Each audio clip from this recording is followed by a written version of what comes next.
The antique camera sat on Dr. Sarah Chen's examination table like a corpse waiting for autopsy. March 2023. The Smithsonian's Conservation Lab in Washington, D.C. Sarah had been restoring Civil War-era photography equipment for 11 years. She'd handled hundreds of cameras, daguerreotype boxes, wet plate collodion rigs, early Kodak prototypes. This one shouldn't have been special. A standard 1860s field camera, battered wooden body, cracked leather bellows, brass fittings corroded to pale green. But something was wrong with it. The weight was off. Not by much, maybe 2 pounds, but enough that Sarah had noticed the moment she lifted it from the shipping crate. Cameras this age had predictable weight distributions, lens assembly in front, plate holder in back, wooden frame evenly balanced. This one was heavier at the base, significantly heavier. Sarah turned the camera over. The bottom panel looked original. Same aged wood, same brass screws, same wear patterns as the rest of the frame. But when she tapped it with her knuckle, the sound was wrong. Hollow where it should have been solid. She glanced at the donation paperwork. Estate sale, rural Virginia. Previous owner, Margaret Weaver, died at 94, last surviving member of her family line. The camera had been in her attic for 6 decades. Before that, her grandfather's attic. Before that, a storage facility in Richmond that burned in 1903, though somehow this camera survived. The Weaver family. Sarah pulled up the database on her computer. 5 minutes of searching produced a single relevant result.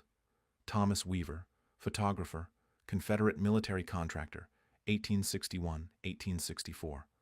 Died October 1864, age 31. Cause of death: accidental fire in studio. No surviving works. Business records destroyed in same fire. Sarah looked back at the camera. A Confederate photographer's equipment, hidden in an attic for 160 years, with a secret compartment in the base. She reached for her toolkit. The brass screws came out easily. Too easily, like they'd been removed and replaced many times. The bottom panel lifted away, and Sarah found herself staring at a sealed metal box, maybe 6 inches square, soldered shut with lead. Her hands were shaking. In 11 years of conservation work, she'd never found anything like this. The soldering was careful, professional, done by someone who knew what they were doing. The metal was tin-plated iron, chosen specifically because it wouldn't corrode. This wasn't hidden quickly. This was hidden to last. Sarah photographed everything, the camera, the compartment, the sealed box, before lifting it out. The weight confirmed what she'd suspected. Something substantial was inside. Paper, probably. Documents. Photographs. The question was whether she should open it. Protocol said, call her supervisor, document everything, let the curatorial team decide. But Sarah had already spent 15 minutes alone with this discovery, had already touched it, had already felt the weight of whatever secret Thomas Weaver had hidden 160 years ago. She picked up her soldering iron. The lead melted slowly. Sarah worked with patience born from years of restoration, carefully separating the top panel from the box without damaging whatever was inside. The smell of hot metal filled the small lab. Finally, the seal broke. Inside was an oilcloth package, perfectly preserved. Sarah lifted it carefully, her heart hammering. The oilcloth unfolded to reveal 2 items: a leather-bound journal no bigger than her palm, and an envelope sealed with red wax. The envelope was addressed in careful script. To whoever finds this, if you are reading these words, I am dead. Sarah sat motionless for several seconds. Then she broke the wax seal. The letter was dated October 15th, 1864. The handwriting was hurried, shaking in places, but legible. My name is Thomas Weaver. I am a photographer. In 3 days, they will kill me. I know this because I've seen what they do to men who document what they're not supposed to see. I've photographed their war, their battlefields, their hospitals, but I also photographed their truth, the truth they're trying to bury.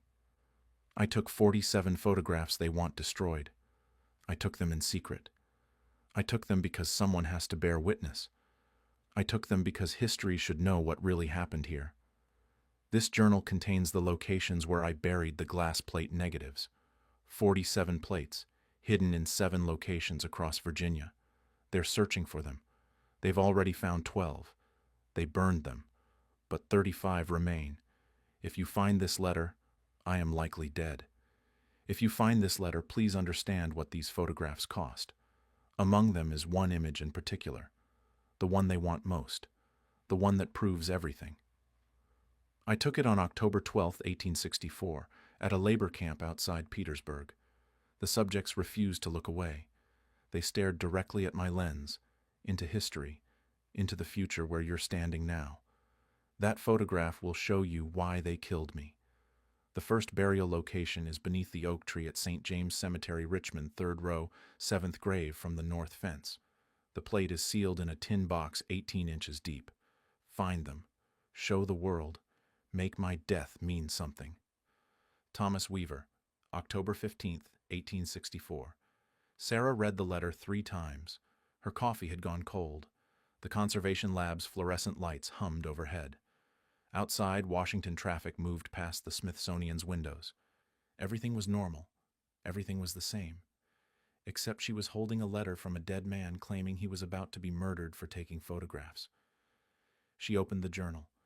The pages were filled with meticulous notes, dates, locations, technical details about each photograph, exposure times, chemical mixtures, plate sizes, and descriptions of what each image contained. July 1862, prison camp, Richmond. 63 men confined in space meant for 20. Note the chains. August 1862, hospital Chimborazo, ward for colored soldiers. No medical staff present. 3 dead still in beds. September 1862. Labor detail James River. Children. Ages approximately 8-12.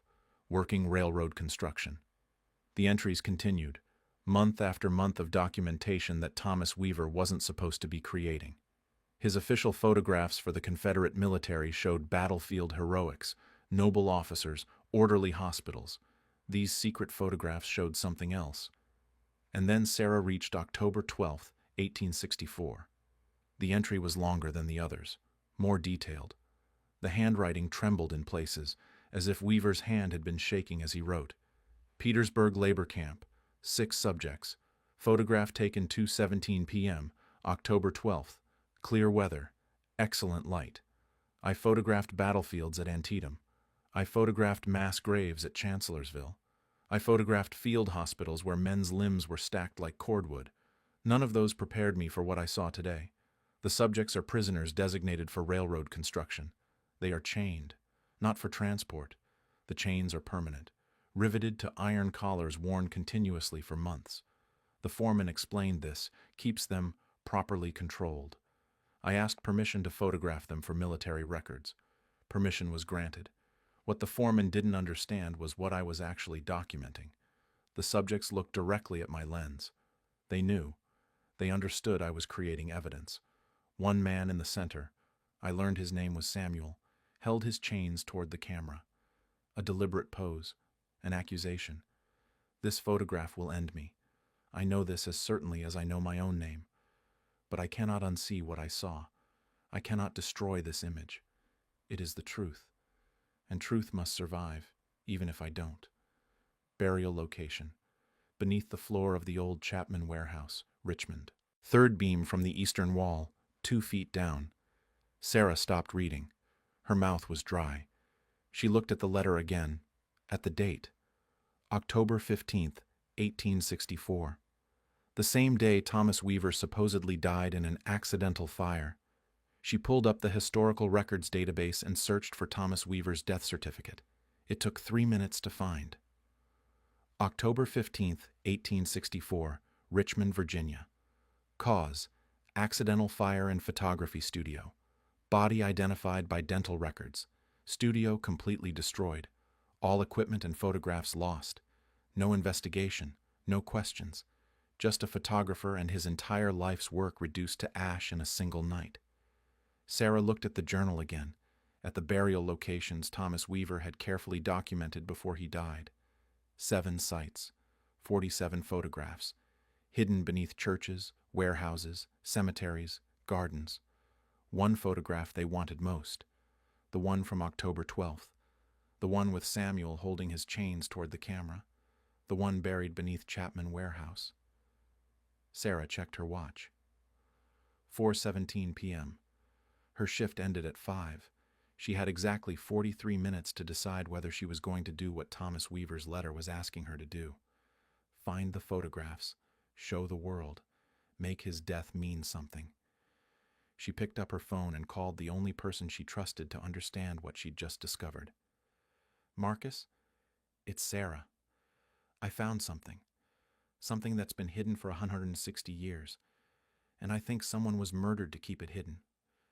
She paused, looking at the letter, at the journal, at the empty camera that had carried this secret across a century and a half.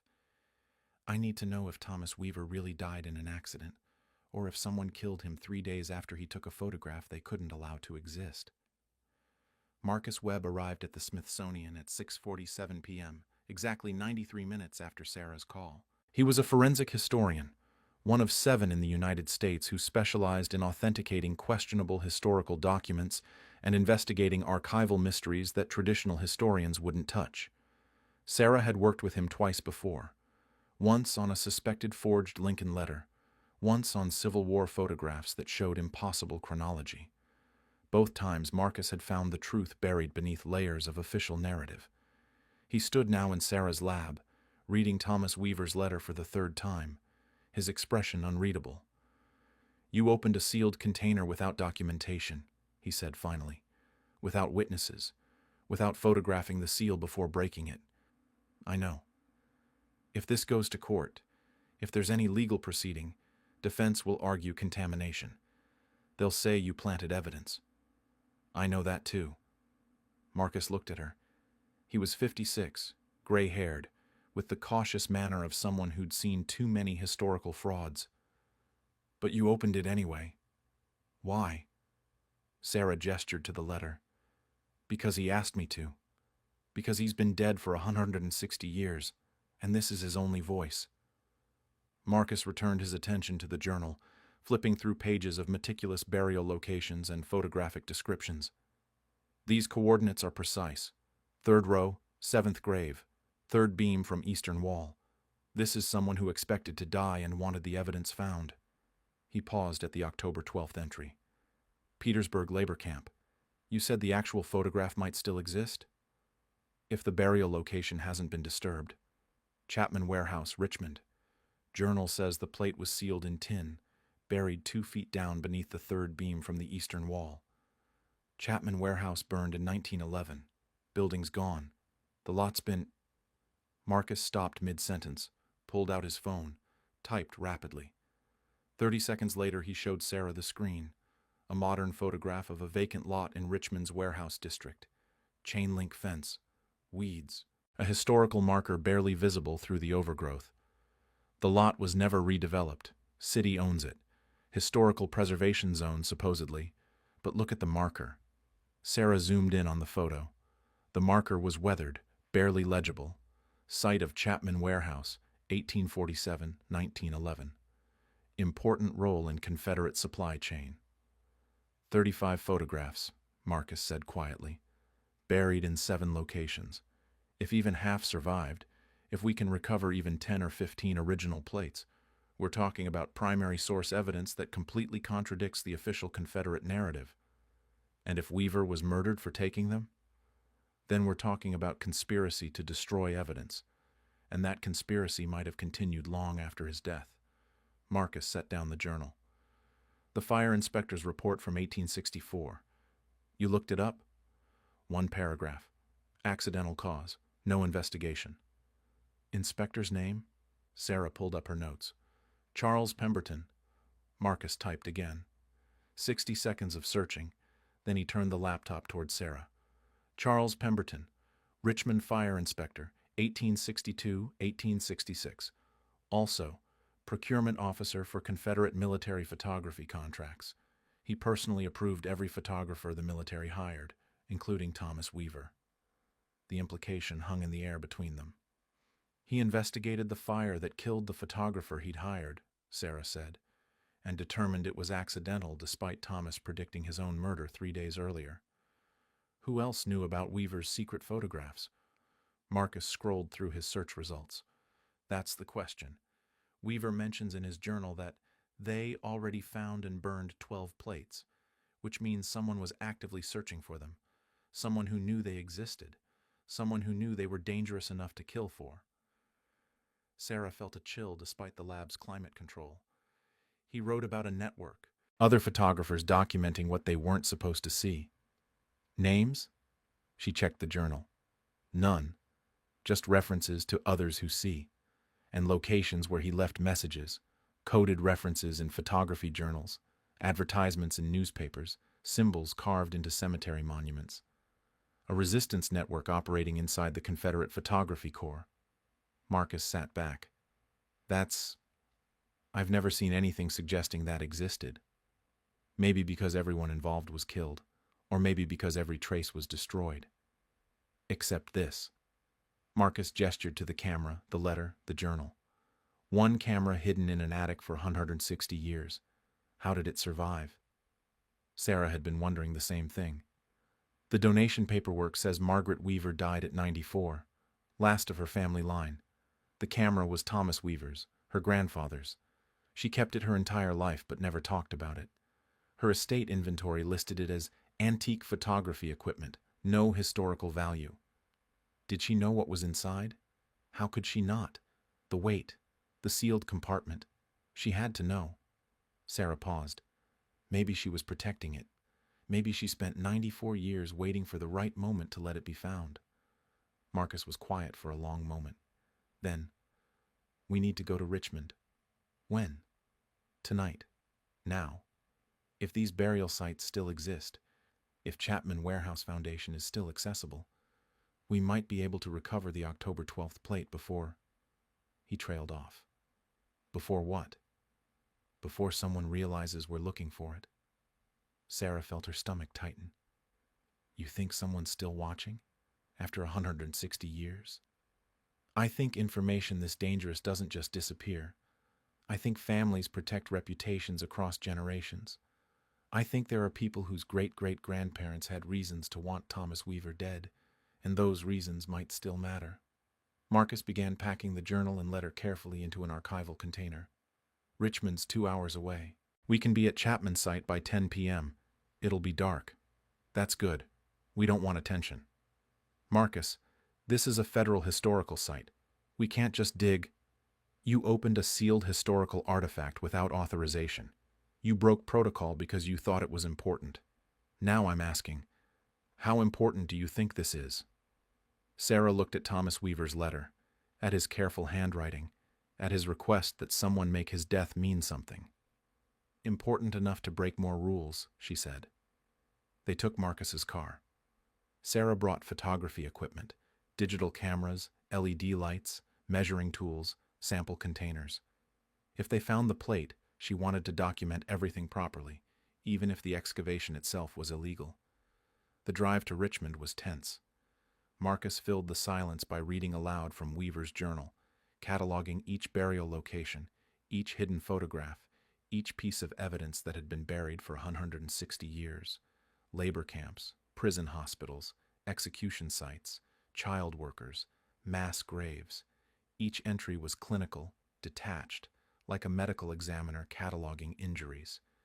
But beneath the clinical language, Sarah could read Weaver's horror, his growing understanding of what he was documenting, his transformation from Confederate contractor to witness against the system employing him. Listen to this, Marcus said, reading from an August 1864 entry. Andersonville Prison, Georgia. Official death toll, 13,000. Actual count based on photographic evidence, approximately 17,000. Bodies removed nightly. Graves unmarked. Records falsified. I have documented 47 wagon loads over 6 nights that appear in no official logs. He was counting corpses, Sarah whispered. He was building a case. These aren't just photographs. They're evidence for war crimes trials that never happened. They reached Richmond at 9:53 p.m. The Chapman Warehouse site was in an industrial district, dark except for occasional streetlights. Marcus parked 2 blocks away. They walked the rest of the distance, carrying equipment in dark bags. The chain-link fence was 8 feet tall, topped with barbed wire. A padlock secured the gate. The historical marker was barely visible in the shadows. "This is trespassing," Sarah said. "Yes. And potential federal crime." "Also yes." Marcus pulled out a set of lockpicks. "You carry lockpicks?" "I investigate historical mysteries. Sometimes mysteries are behind locked doors." The padlock clicked open. "After you." The lot was overgrown with weeds and small trees. In the darkness, illuminated only by their flashlights, Sarah could see the old warehouse foundation, crumbling brick walls, maybe 3 feet high, marking the building's perimeter. The wooden superstructure was long gone, burned in the 1911 fire, but the foundation remained. "Journal says third beam from the eastern wall," Marcus said, consulting his notes. 2 feet down.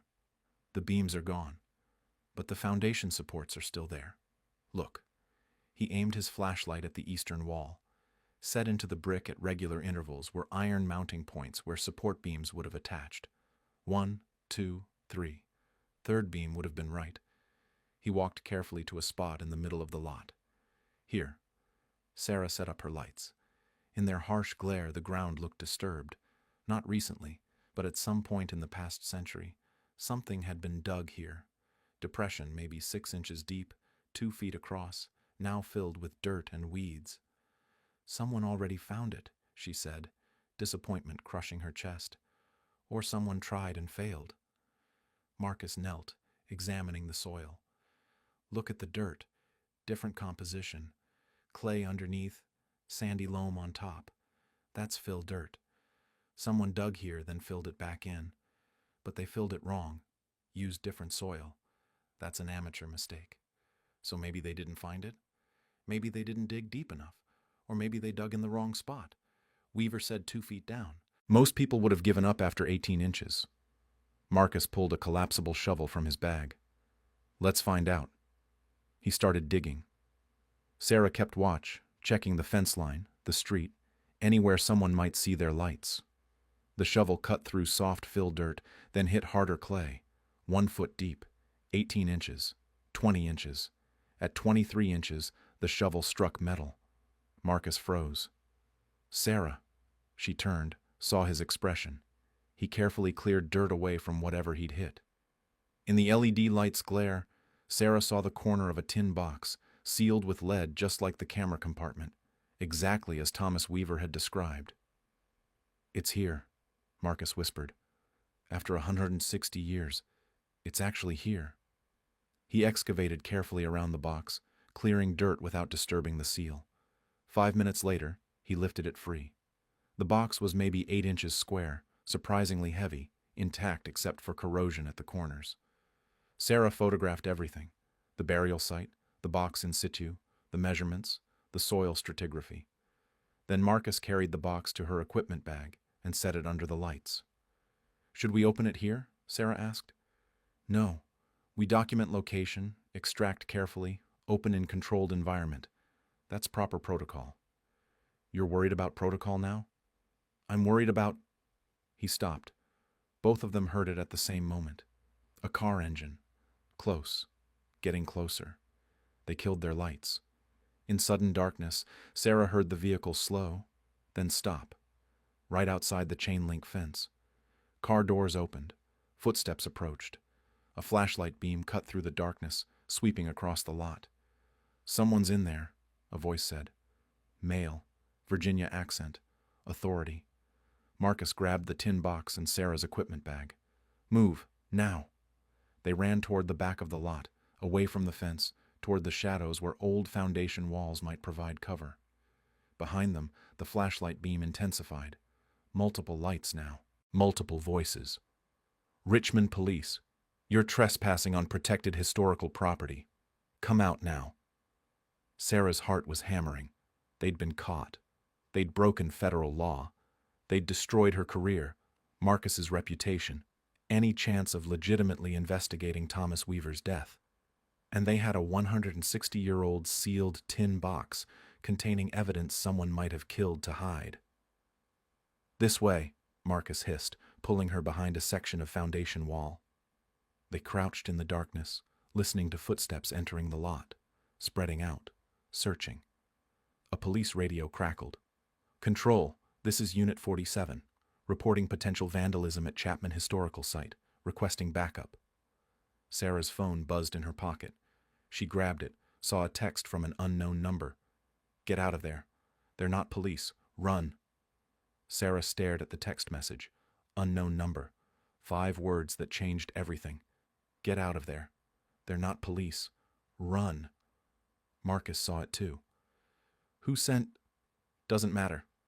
Sarah grabbed the tin box and shoved it into her equipment bag. "Move." They ran low along the foundation wall, away from the flashlight beams sweeping across the lot. Behind them, footsteps spread out, systematic, professional, not police random, military precise. "Back fence," Marcus whispered. They reached the rear chain link, 8 feet of wire mesh blocking escape. Marcus threw their equipment bags over first, then interlaced his fingers. "Go." Sarah stepped into his hands, grabbed the top rail, ignoring the barbed wire tearing her jacket, pulled herself over, dropped hard on the other side. Pain shot through her ankle, but she stayed upright. Marcus followed, slower, his 56 years showing. He landed badly, cursing. "Through there." Sarah pointed to an alley between abandoned warehouses. They ran, the tin box rattling in her bag with every step. Behind them, shouts. Someone had seen them go over the fence. The alley opened onto a side street. Marcus's car was 2 blocks away, in the opposite direction from their pursuers. They sprinted toward it, lungs burning, not looking back. Marcus fumbled with keys. His hands were shaking. Sarah grabbed them, unlocked the car, threw the bags in back. They were inside, engine starting, tires screaming as Marcus accelerated away from the warehouse district when Sarah saw headlights in the mirror. Following. "They have a car," she said. Marcus turned hard left, then right, then left again, weaving through Richmond's industrial streets. The headlights stayed with them. Closer now. "Who are they?" Sarah asked. "I don't know. But they got there too fast. They were watching the site." "Watching for what?" "The plate's been buried 160 years. How would they know we'd look for it tonight?" "Maybe they've been watching anyone who researches Thomas Weaver. Maybe they have alerts on his name, on Chapman Warehouse, on—" Marcus's phone rang. The same unknown number that had texted Sarah. He hit speaker. "Turn right at the next intersection." A woman's voice, young, urgent. "They're trying to box you in. Right turn. Now." Marcus turned right without questioning. The headlights behind them missed the turn, screeched to recover. "Who is this?" Sarah demanded. "Someone who's been researching Thomas Weaver longer than you. Left at the light, then straight for 6 blocks. Why are you helping us?" "Because I know what's in that tin box, and I know what they'll do to keep it hidden. 6 blocks, then right into the parking garage. 3rd level. There's a van waiting." "Why should we trust—" "Because I'm Margaret Weaver's granddaughter, and my family has been protecting Thomas Weaver's secret for 4 generations. 3rd level. Black van. Get in it." The line went dead. Sarah and Marcus locked eyes. Behind them, the headlights were catching up. Ahead, a parking garage loomed out of the darkness. "Your call?" Marcus said. Sarah looked at the equipment bag and back seat. Inside was a sealed tin box containing a photograph that someone had killed for 160 years ago and was apparently willing to kill for again tonight. "3rd level," she said. Marcus drove into the garage, spiraling up the ramps.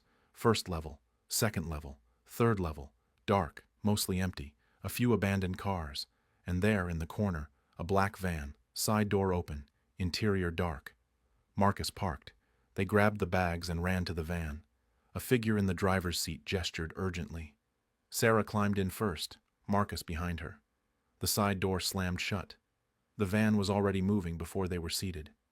"Stay down," the driver said. Same woman's voice from the phone. Sarah caught a glimpse of her in the rearview mirror. Late 20s, dark hair, eyes that had seen too much. "They'll scan the garage. If they see faces, we're done." They crouched low. Through the van's tinted windows, Sarah saw headlights enter the garage. heard tires on concrete. The searching vehicle passed them, continued up to the 4th level. The van exited the garage calmly, normally, no rush. Turned onto a main street. Traffic lights, other cars, normal Richmond night traffic. The pursuing vehicle didn't emerge behind them. After 5 minutes, the driver said, "You can sit up." Sarah and Marcus climbed onto the bench seat. The driver, Margaret Weaver's granddaughter, was watching them in the mirror while navigating traffic. "My name is Rachel Weaver," she said. "I've been waiting for someone to find that camera for 23 years, ever since my grandmother died and I understood what she'd been protecting." She knew, Sarah said, about the compartment. She knew everything: Thomas's letter, the journal, the burial locations. She inherited the camera when she was 23, right after her grandfather, Thomas's son, died in 1947. He'd kept it hidden his entire life. Told her before he died, "Someone will come for this someday. Someone who needs to know the truth. Until then, keep it safe." 83 years, Marcus said quietly. 3 generations protecting a secret. 4, counting me. My grandmother kept that camera in her attic until she died in 2000. I was 9 years old. Before she passed, she showed me the compartment, made me promise to wait, made me promise that when someone finally found it, someone who cared enough to look, I'd help them. Rachel turned onto a highway heading north, away from Richmond. I monitor every search of Thomas Weaver's name, every archive request, every historical database query. When you accessed his death certificate this afternoon, I knew. When your car left the Smithsonian heading south, I tracked it. You've been following us since Washington? I've been protecting you since Washington. Those men at Chapman Warehouse? They got there because I tipped them off. Sarah felt her stomach drop. You what? I needed to know if they were still watching, if the conspiracy was still active, and I needed you to know you're in real danger. Rachel's eyes met Sarah's in the mirror. The people who killed Thomas Weaver in 1864 didn't disappear. They're descendants of Confederate officers, politicians, businessmen whose reputations depend on keeping certain truths buried. They operate through family wealth, historical societies, preservation foundations. They're not street criminals. They're people with resources. How do you know this? Because they've been watching my family for 160 years. Because 3 Weaver family members have died in accidents over the past century. Because when my grandmother was 58, someone burned down her house. She survived. The fire inspector ruled it accidental. Same inspector family that ruled Thomas's studio fire accidental. The implications settled over them like ash. The Pembertons, Marcus said. The Pembertons. 4 generations of fire inspectors, police captains, city officials, all protecting their great-great-grandfather's role in Thomas Weaver's murder. They're one family. There are others. Sarah looked at the equipment bag containing the tin box. What's in the photograph? What's so dangerous that people would kill for 160 years to hide it? I don't know, Rachel admitted. My grandmother never opened any of the burial sites. She was too afraid. She just protected the locations, waited for someone brave enough, or foolish enough, to dig them up. They drove in silence for several miles. Finally, Marcus asked, "Where are we going?" "Somewhere safe. Somewhere they can't follow without exposing themselves. My family has a property in Pennsylvania. It's been in Weaver hands since 1866. Thomas's son bought it with money from his father's life insurance. Blood money, essentially. It's secure. We can open the tin box there." "And then what?" Sarah asked. "Then you decide. You can bring the photograph to the Smithsonian, present it officially, deal with the controversy and the danger that comes with it. Or you can do what my family has done for 4 generations, bury it again, protect it, wait for a time when the truth won't get people killed." "That's not a choice," Sarah said. "No," Rachel agreed. "It's not. But it's the reality. Thomas Weaver died trying to expose the truth. My family has been dying protecting it.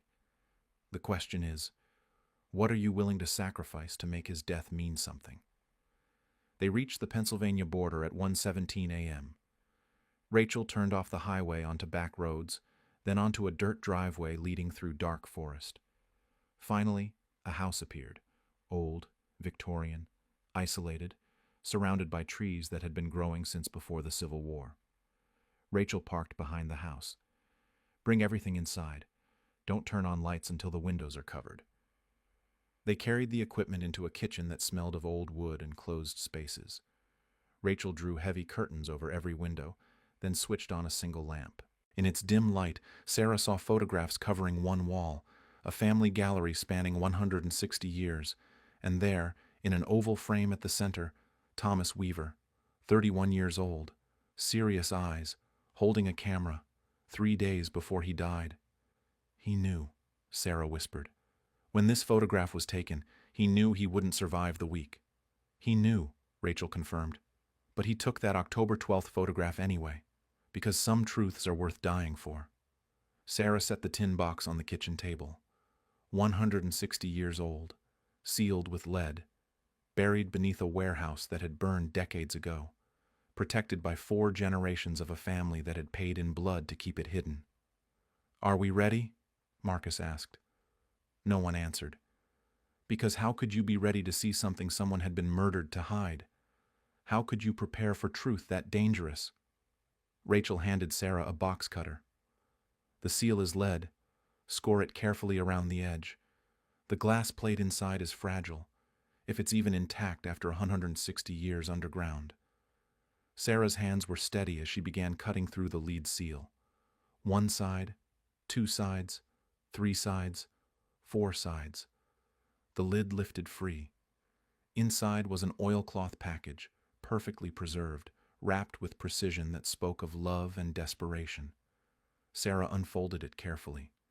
Beneath was a glass plate negative, 8 by 10 inches, sealed in wax paper. They carried it to a light box Rachel had prepared, placed the plate carefully, turned on the light. The image appeared. 6 men, standing in chains, staring directly at the camera with eyes that refused to look away. Behind them, log structures, a labor camp. To the left, barely visible, an overseer holding a rifle. To the right, a sign reading Petersburg Contract Labor Facility, October 1864. But it was the center of the image that made Sarah's breath stop. A man in the middle, Samuel, according to Weaver's journal, held his chains toward the camera in both hands. But on his chains, clearly visible, unmistakable, a metal tag, and stamped on that tag, in letters precise enough to read even in the photograph, a name, a company name, Pemberton and Sons Metalworks. The chains that bound these men had been manufactured by the same family whose inspector ruled Thomas Weaver's death accidental. The chains themselves were the evidence, the proof of complicity, the connection between the families who profited from slavery and the families who protected that profit through murder and cover-up for 160 years. "Oh my God," Marcus breathed. Rachel was staring at the photograph, her face pale. "I didn't know. I knew they'd killed Thomas, but I didn't know they'd literally forged the chains." Sarah's mind was racing. This wasn't just evidence of slavery, it was evidence of industrial profiteering, corporate complicity, families whose modern wealth was built on manufacturing instruments of bondage, families who would kill to prevent that connection from becoming public, families who were, right now, hunting them. "We need to photograph this," Sarah said. "Digital copies, multiple backups, upload to secure servers. If something happens to us..." Her phone rang. Unknown number, but not Rachel's. Different. Sarah answered, her hand trembling. "Hello?" A man's voice, calm, southern accent, old money pronunciation. "Dr. Chen, my name is James Pemberton. I believe you have something that belongs to my family." Sarah's hand trembled holding the phone. James Pemberton's voice was calm, almost friendly. Old Virginia aristocracy wrapped in menace. "You're trespassing on private property, Dr. Chen. That house belongs to my family's historical trust. Has for 30 years. Rachel's face went white. "That's impossible. This has been Weaver property since 1866. Yes, until your grandmother defaulted on property taxes in 1993. The state seized it. My family's trust purchased it. Legally. We've been patient landlords, allowing your family to maintain it. But technically, you're trespassing. Sarah looked around the kitchen. The photographs on the wall. Thomas Weaver's portrait. 4 generations of protection, all under a roof the enemy owned. "What do you want?" she asked. "A conversation. Tomorrow morning, 9 a.m., Richmond Historical Society. Public place, neutral ground. Bring the photograph. We'll discuss a mutually beneficial arrangement." "Why would we bring—" "Because if you don't, I'll have local police remove you from my property tonight. Trespassing charges. Theft of historical artifacts from Chapman warehouse site. Breaking and entering. Choose." The line went dead. Marcus spoke first. "It's a trap."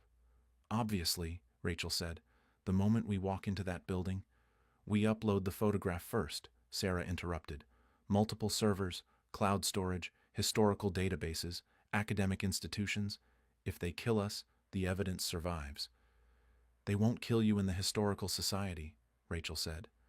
"Too public, too traceable. They'll make an offer. Money, probably. Academic positions. A carefully controlled reveal that protects their family's reputation while letting you claim discovery. And if we refuse, then you'll have an accident. Like my grandmother. Like 3 other Weavers. Like Thomas himself." Sarah photographed the glass plate with her phone. High resolution, multiple angles, detail shots of the Pemberton and Sons stamp. Uploaded to 6 different cloud servers, sent copies to her Smithsonian account, Marcus's university account, 3 colleagues she trusted. "Now they can't stop it," she said. "They can discredit it," Marcus countered. "Chain of custody is broken. We illegally excavated it. They'll claim forgery, manipulation, modern fabrication, without proper authentication. The plate itself is authentic. Carbon dating will prove it. The chemicals match 1860s photographic processes. The company stamp is verifiable against corporate records. Corporate records their family controls. Historical societies they fund. Archives they've had 160 years to sanitize." Rachel stood. "There's something you need to see. Upstairs." She led them to a small room on the 2nd floor. Every wall was covered with documents, newspaper clippings, legal records, photographs, genealogies. A conspiracy board spanning 160 years. "I've been researching the Pembertons since I was 16, Rachel said. "Every connection. Every business deal. Every death they were near." She pointed to a chart showing family trees interconnected like spider webs. "They're not one family. They're 6 families. The Pembertons, the Havershams, the Crockett line, the Montgomerys, the Randolphs, the Fairfaxes, all connected by marriage, business, shared guilt." "How deep does this go?" Sarah asked. "Current Virginia governor, Pemberton cousin twice removed, state attorney general, married to a Haversham, Richmond chief of police, Randolph family, 3 district court judges, 2 senators, 12 police captains, 27 city officials." Rachel's finger traced lines across the board. "They're not a conspiracy. They're the establishment." Sarah felt the weight of it. You couldn't fight the establishment. You couldn't expose people who controlled the mechanisms of exposure. "Thomas Weaver tried," Rachel said quietly. "He failed. My family tried to preserve his evidence. We failed. You found the evidence. What makes you think you'll succeed where we didn't?" "Because it's 2023, Sarah said. "Social media, digital distribution, international pressure. They can't control information like they could in 1864. "Can't they?" Rachel pulled out her phone, opened Twitter, searched for the R. Pemberton scandal. Nothing. Confederate chains. Nothing. "I uploaded a preliminary post 3 hours ago when you were digging. Tagged every major news outlet, every historical account, every activist organization. 30,000 followers. 0 engagement. 0 shares. 0 retweets." "Shadow banned," Marcus said. "Instantly. Algorithmically. They have people inside social media companies. They have people everywhere." Rachel's voice was hollow. You can't win by uploading evidence. They'll bury it before anyone sees it. Sarah stared at the photograph on her phone. 6 men in chains. Samuel holding the evidence toward the camera. Pemberton and Sons stamped into the metal that bound them. 160 years old. Irrefutable. Meaningless if no one saw it. We go to the meeting, she said. That's suicide. We go to the meeting, we record everything, and we force them to make an offer on record. Then we leak that recording. Show them trying to buy silence. That's the real story. Not that slavery happened, but that families are still protecting their profits from it. Marcus considered this. It's risky. Everything is risky. Thomas Weaver knew he'd die. He took the photograph anyway. Sarah looked at his portrait downstairs. Serious eyes, camera in hand. 3 days left to live. We owe him more than hiding again. They spent the rest of the night preparing. Sarah made backup copies of everything. The journal, the letter, the photograph, Rachel's research. Distributed them to 15 different locations, physical and digital. By dawn, the evidence existed in too many places to destroy completely. At 8:47 a.m., they drove to Richmond. The Historical Society was a restored mansion on Monument Avenue, surrounded by Confederate statues and manicured gardens. Beautiful, peaceful. The kind of place where important families preserved their preferred version of history. They parked, walked to the entrance. Sarah's phone buzzed. Unknown number. Text message. Don't go in. Back door. Now. She showed Marcus and Rachel. Another trap? Or another helper, Rachel said. They went to the back door. It opened before they knocked. A woman stood there, elderly, black, maybe 75. She gestured them inside quickly. I'm Clara Pemberton, she said. James Pemberton is my nephew, and I've been waiting 40 years for someone to find that photograph. Sarah couldn't speak. A Pemberton. Helping them. I know what my family did, Clara continued. I know what they're still doing, and I know they're planning to kill all 3 of you today. Make it look like a murder-suicide. Plant evidence that you forged the photograph and panicked when caught. Why are you telling us this? Because I'm done protecting evil. Because my great-great-grandfather forged those chains and I've carried that shame my entire life. And because someone needs to survive this to tell the truth. She handed Sarah a flash drive. Everything. Corporate records showing Pemberton and Sons supplied chains to 47 labor camps. Payment ledgers. Correspondence with Confederate officials. Proof of the cover-up after Thomas's murder. It's all here. Why now? Because I have cancer. 6 months. I'm dying anyway. They can't hurt me anymore. Clara's eyes were fierce. But they can hurt you, so don't go to that meeting. Run. Hide. Wait until I'm dead, then release everything. I'll record a confession video tonight. Post it after my death. That'll give you cover. We can't ask you to. You're not asking. I'm telling. This is my family's sin. Let me help pay for it. Sarah took the flash drive, started to speak, then stopped. Because through the Historical Society's back window, she saw James Pemberton in the front room, and standing next to him, wearing a police uniform, was the man who'd chased them at Chapman Warehouse. Clara saw her expression. I said they control everything. Did you think I was exaggerating? The back door burst open. 3 men rushed in. Not police. Private security. One grabbed Sarah. One grabbed Marcus. The third leveled a gun at Rachel and Clara. James Pemberton entered through the interior door, smiling that calm, aristocratic smile. Aunt Clara, I thought you were in hospice. I got better. Apparently. His eyes moved to Sarah, to the equipment bag she carried. The photograph, please. And the journal. And any copies you've made. We uploaded everything, Sarah said. To servers my family owns. Through internet connections we monitor. It's deleted. All of it. As of 3 minutes ago. He held out his hand. The originals. Now. Sarah looked at Rachel, at Marcus, at Clara Pemberton who had betrayed her family to help strangers. At the gun pointed at all of them. At 160 years of conspiracy standing in front of her in a tailored suit. demanding silence. She reached into the bag, pulled out the glass plate, held it over the marble floor. If I drop this, it shatters. Your evidence disappears. So does your leverage. James Pemberton's smile never wavered. Then we have a standoff.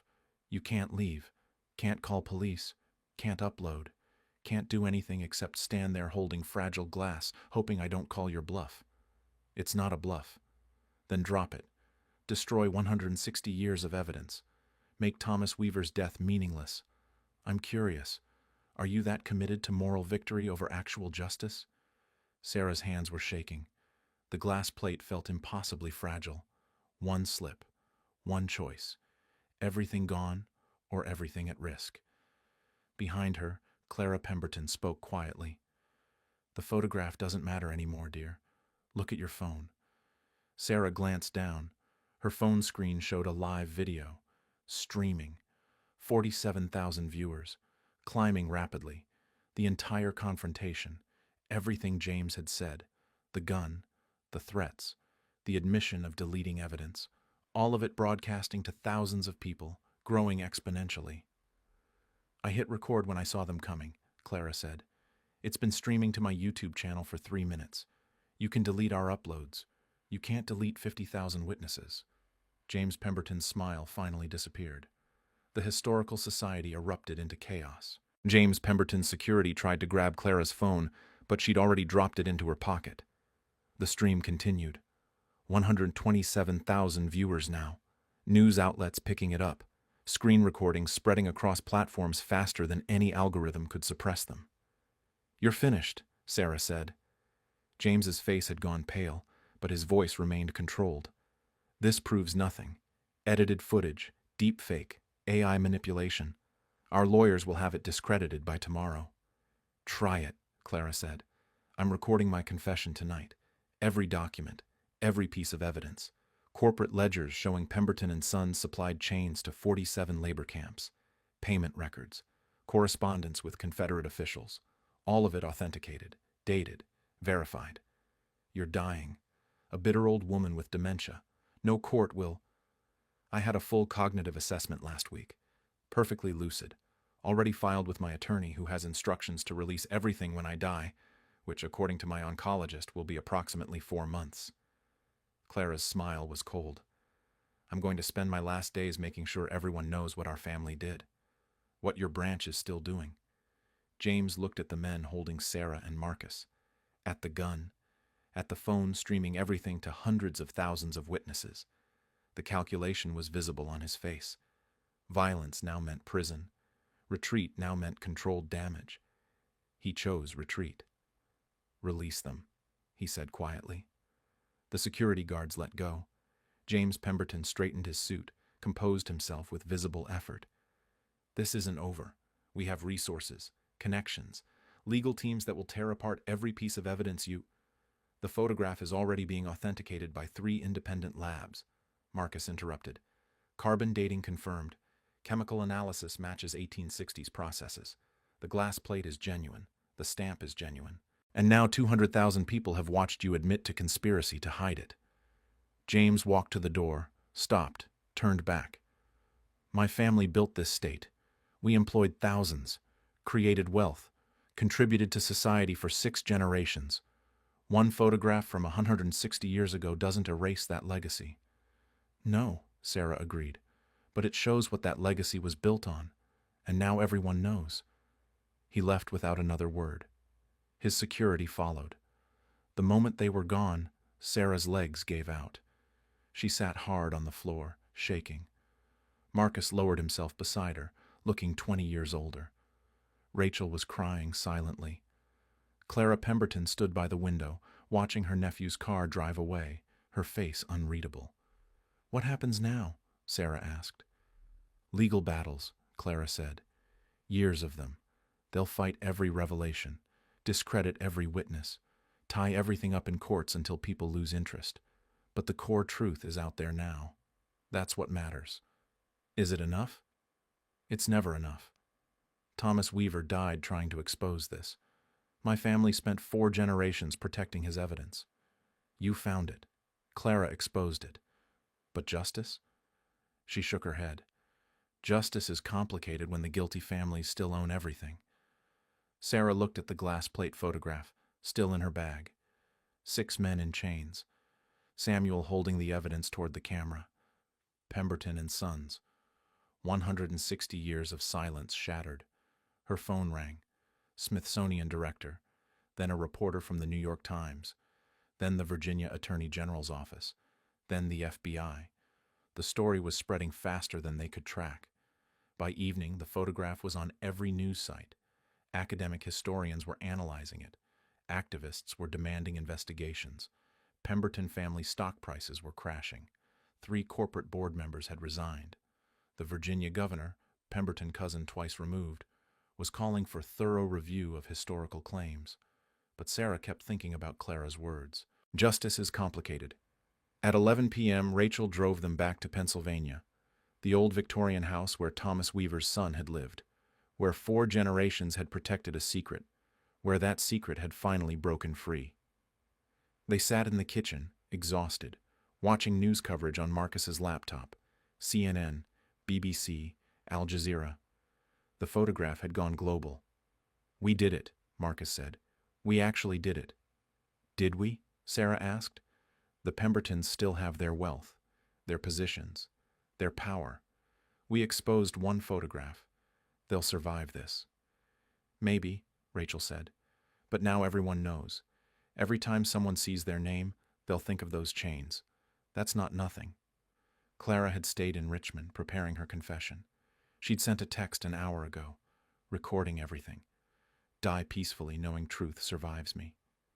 Thank you." Sarah looked at Thomas Weaver's portrait on the wall. Serious eyes, camera in hand, 3 days before he died. "Do you think he'd be proud?" she asked.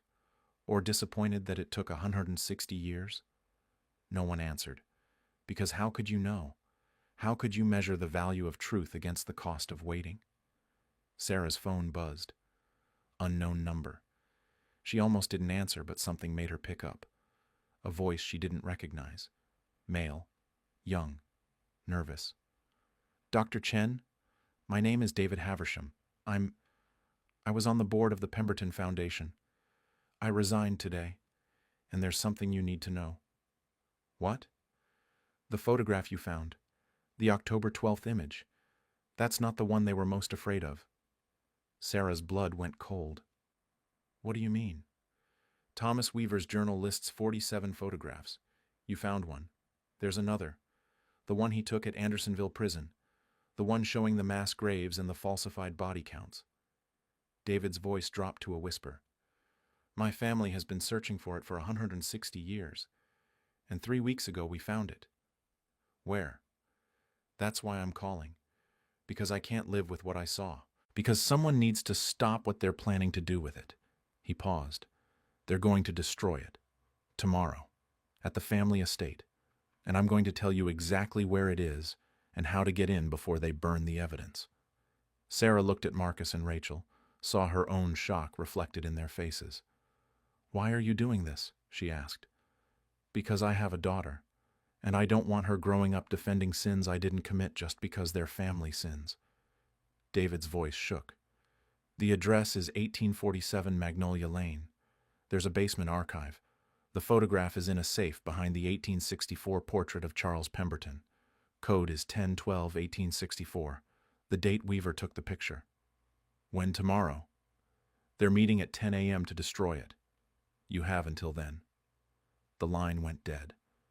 Sarah, Marcus, and Rachel sat in silence, exhausted, traumatized.